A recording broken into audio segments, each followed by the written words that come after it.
We must rise to the majestic heights of meeting physical force with soul force. The marvelous new militancy which has engulfed the Negro community must not lead us to a distrust of all white people.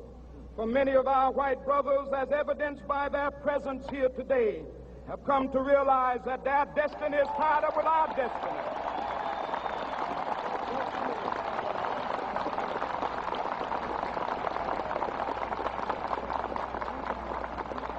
And they have come to realize that their freedom is inextricably bound to our freedom.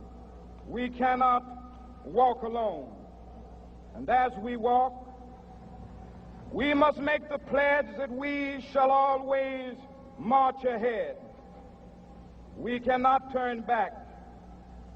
There are those who are asking the devotees of civil rights, when will you be satisfied?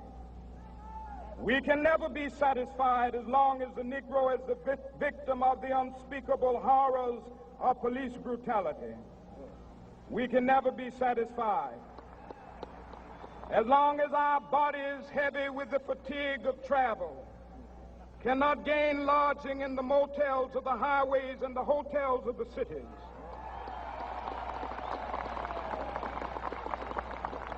We cannot be satisfied as long as the Negro's basic mobility is from a smaller ghetto to a larger one. We can never be satisfied as long as our children are stripped of their selfhood and robbed of their dignity by signs stating for whites only.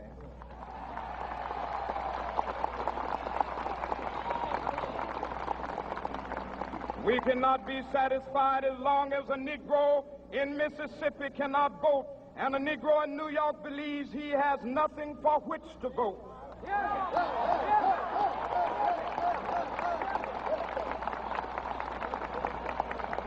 No, we are not satisfied, and we will not be satisfied until justice rolls down like waters and righteousness like a mighty stream.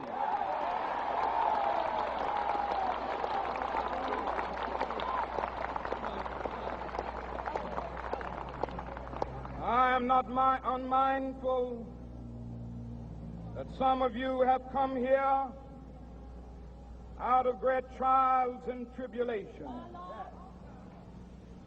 Some of you have come fresh from narrow jail cells. Some of you have come from areas where your quest for freedom left you battered by the storms of persecution and staggered by the winds of police brutality. You have been the veterans of creative suffering. Continue to work with the faith that unearned suffering is redemptive. Go back to Mississippi. Go back to Alabama. Go back to South Carolina. Go back to Georgia. Go back to Louisiana. Go back to the slums and ghettos of our northern cities. Knowing that somehow this situation can and will be changed. Let us not wallow in the valley of despair. I say to you today, my friend,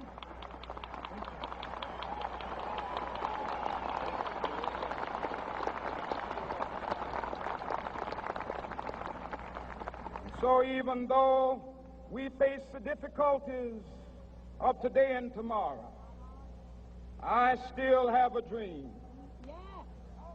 It is a dream deeply rooted in the American dream. I have a dream that one day this nation will rise up and live out the true meaning of its creed. We hold these truths to be self-evident, that all men are created equal.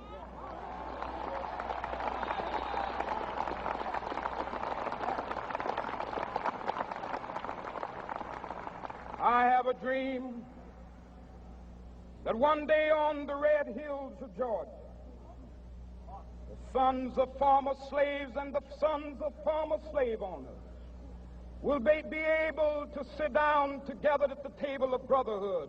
I have a dream that one day Even the state of Mississippi, a state sweltering with the heat of injustice, sweltering with the heat of oppression, will be transformed into an oasis of freedom and justice. I have a dream that my 4 little children will one day live in a nation where they will not be judged by the color of their skin, but by the content of their character. I have a dream today.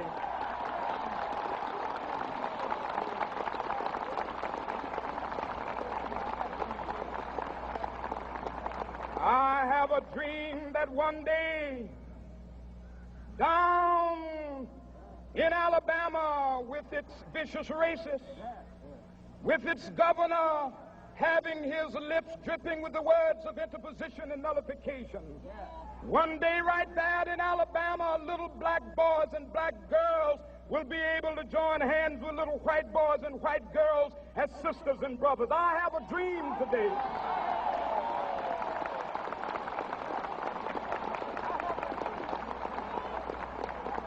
I have a dream that one day every valley shall be exalted, and every hill and mountain shall be made low. The rough places will be made plain, and the crooked places will be made straight, and the glory of the Lord shall be revealed, and all flesh shall see it together.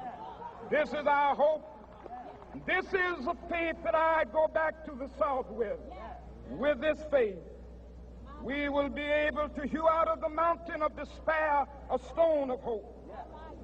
With this faith, we will be able to transform the jangling discords of our nation into a beautiful symphony of brotherhood.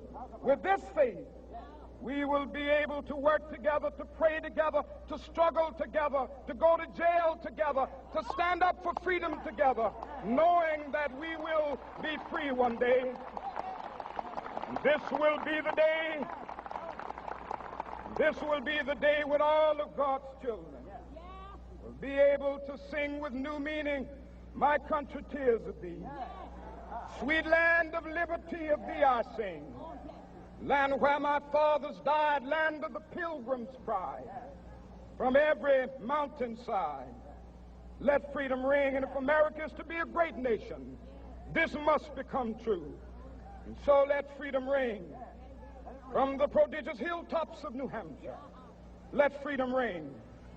From the mighty mountains of New York, let freedom ring. From the heightening Alleghenies of Pennsylvania, let freedom ring. From the snow-capped Rockies of Colorado, let freedom ring. From the curvaceous slopes of California. But not only that, let freedom ring from Stone Mountain of Georgia. Let freedom ring from Lookout Mountain of Tennessee. Let freedom ring from every hill and molehill of Mississippi, from every mountainside. Let freedom ring, and when this happens, and when we allow freedom ring, when we let it ring from every village and every hamlet, from every state and every city, we will be able to speed up that day when all of God's children, black men and white men, Jews and Gentiles, Protestants and Catholics, will be able to join hands and sing in the words of the old Negro spiritual, "Free at last, free at last. Thank God Almighty, we are free at last."